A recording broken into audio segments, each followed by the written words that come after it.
Van Jude. Mining Namarilva.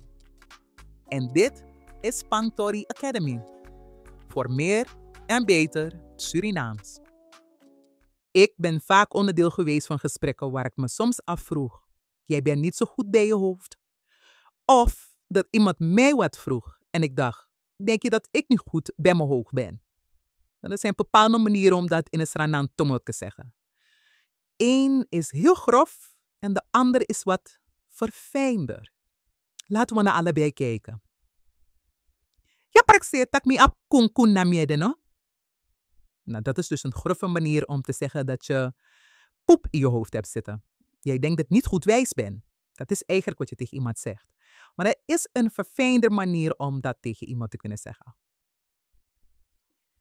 Je praktiseer tak mi ap toko toko na miede. Toko toko is modder. Een synoniem daarvoor is bijvoorbeeld pacha pacha grong. Maar de meeste mensen zeggen toko toko. Twee manieren waarvan de een grof is en de ander wat verfijnder is. Welke kies jij? Plaats het hier beneden in de comments. Ik ben heel benieuwd. Wil je meer en beter Surinaams leren? Ga dan naar de website van Spangtori Academy. Meld je aan voor onze lessen. Tangong!